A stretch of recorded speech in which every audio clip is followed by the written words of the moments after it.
I want to talk to all the parents out there who are feeling that knot of worry in their stomach.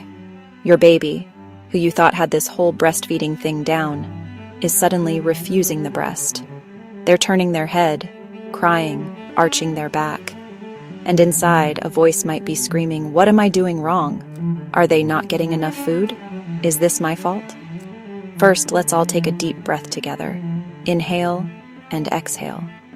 I want to tell you something you need to hear right now.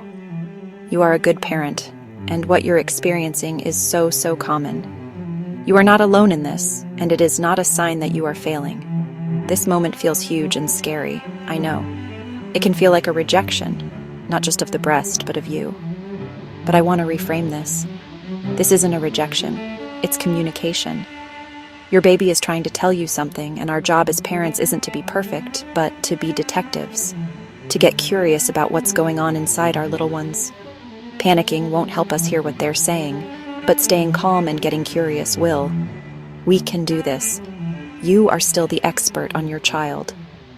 In this video, I'm going to walk you through the most common reasons why babies go on these nursing strikes. And more importantly, I'm going to give you concrete, gentle, and effective strategies to navigate this tricky phase. We'll look at everything from physical discomfort to developmental changes. We're going to get you and your baby back on track, and we're going to do it in a way that strengthens your connection, not strains it. I promise, there are solutions. Let's start with the most foundational piece of the puzzle, the latch. A good latch is comfortable for you and effective for your baby. When the latch isn't quite right, it can be frustrating and even painful for your little one, which is a very valid reason for them to say no thank you. They might pull away, cry, or seem to fight the breast because they're not getting a good seal, or the flow of milk isn't what they expect. It's not a conscious protest. It's an instinctual reaction to discomfort or inefficiency. They're not rejecting you, they're trying to solve a mechanical problem. So, how do we play latch detective? First, let's get back to basics. We're looking for that wide fish mouth gate before the baby even comes to the breast. You can encourage this by tickling their top lip with your nipple. We want them to take in not just the nipple, but a generous portion of the areola as well. Think tummy to mummy, ensuring their whole body is turned towards you, not just their head. This alignment makes it so much easier for them to swallow and breathe without struggling. Remember, we're guiding, not forcing. This is a dance, not a battle. If you're trying these things and it still feels off, let's get even more curious. Is their chin pressed into your breast and their nose clear to breathe? Are their lips flanged outwards? Sometimes a tiny adjustment can make all the difference. Try different positions, the cradle hold, the football hold, or even laid-back breastfeeding where gravity can help. The goal is to find what feels good for both of you. This isn't about achieving a perfect latch from a textbook. It's about finding what's perfect for you and your baby right now. You are capable of figuring this out together. Now let's talk about something that can feel really counterintuitive. Growth spurts. You'd think during a growth spurt your baby would want to be attached to you 24/7, and sometimes that's true. But other times, it can be the complete opposite. They might seem fussy, distracted, or feed for much shorter periods before pulling off. This can be so confusing. You might think, shouldn't you be stocking up right now? This is a moment where we need to trust the wisdom of our baby's body. Their internal world is a busy place during these intense periods of development. What's really going on here? During a growth spurt, your baby's entire system is in overdrive. Their brain is making new connections, their bones are lengthening. It's exhausting work. This can make them overtired and irritable, which makes settling down to feed feel like a monumental task. They might also be more efficient at nursing now. What used to take 20 minutes might now only take 5, and because we're used to the longer sessions, we interpret this shorter feed as a refusal.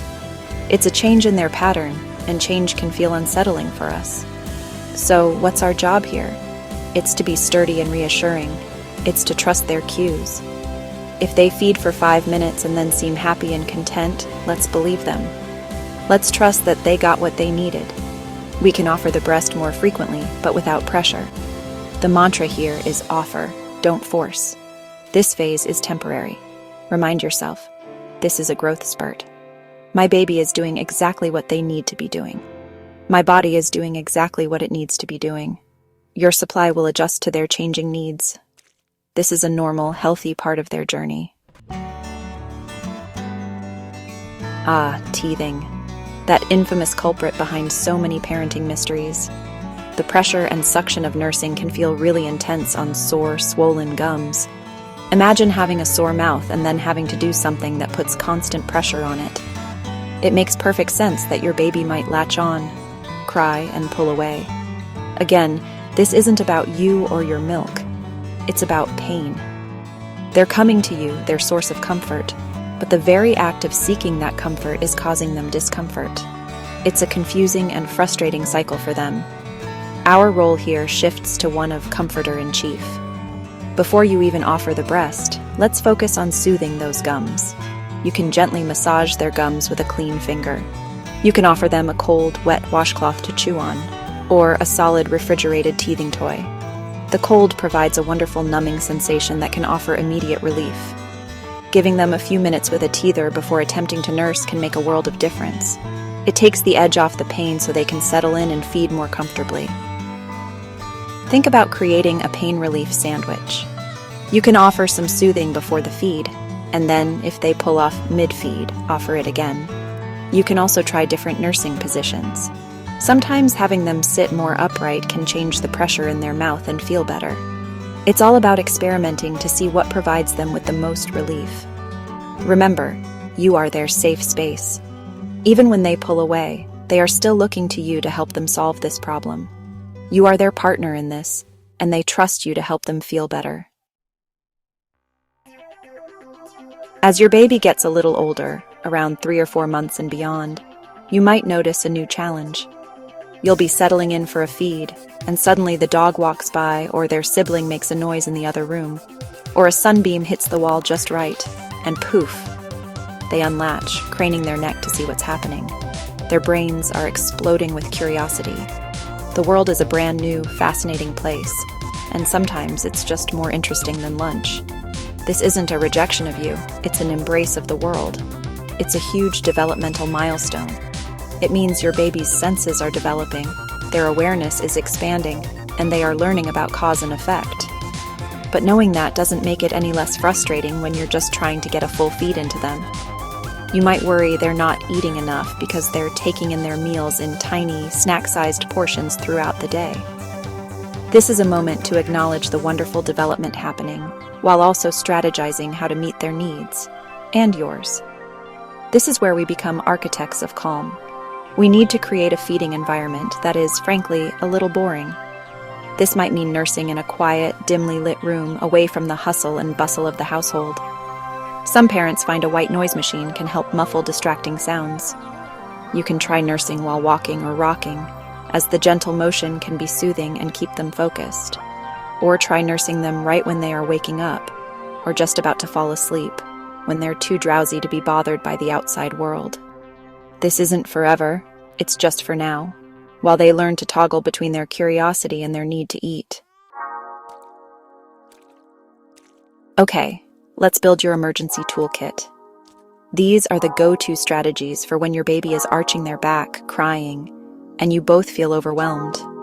The first tool is skin-to-skin contact, and not just for feeding. Take off your shirt, strip your baby down to their diaper, and just hold them against your chest. Drape a blanket over both of you. Don't even offer the breast yet. Just be. Let them hear your heartbeat, feel your warmth, smell your scent. This is their home base. This regulates their nervous system and yours. It reminds them on a primal level, I am safe here. Another powerful tool is what I call the reset. If a feeding attempt is turning into a battle, stop. Just stop. It's okay. Take a deep breath and say out loud, this is hard. We're going to take a break. And then, do something completely different. Put your baby in a carrier and go for a walk outside. Give them a warm bath together. Put on some music and dance around the living room. This breaks the cycle of tension and frustration that can build up around feeding. You can always try again in 15 or 20 minutes when you're both in a completely different headspace. Finally, let's talk about flow. Sometimes a baby fusses because the milk flow is too fast at the beginning or too slow. If it's too fast, you can try leaning back while you nurse so gravity works against the flow. You can even hand express for a minute before latching to get through the initial forceful letdown. If the flow seems too slow and they're getting frustrated, you can use breast compressions, gently squeezing your breast to increase the flow and reward them for sucking. These are practical, physical things you can do to make the experience better for them, showing them you're listening to their nonverbal cues. I know how much emotional weight these moments carry, but I hope after watching this you feel a little lighter. I hope you feel equipped. You now have a whole new set of lenses to look through when your baby refuses the breast.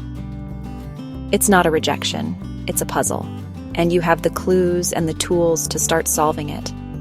Having these strategies in your back pocket doesn't just help your baby, it helps you. It gives you a sense of confidence and competence, replacing that feeling of panic with a feeling of purpose. You can move forward with curiosity instead of fear.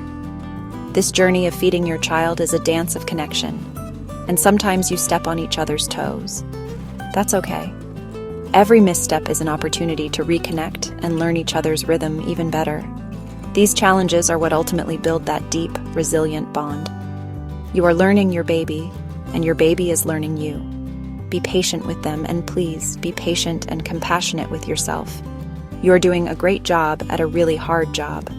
Remember to keep watching through to the end, because the calming tricks we shared in that last chapter are truly game changers for hitting the reset button when things get tense. These are the strategies that can bring you both back to a place of peace, which is the foundation for a successful feeding relationship. You are the parent your baby needs, and you have everything inside of you to navigate this. You've got this.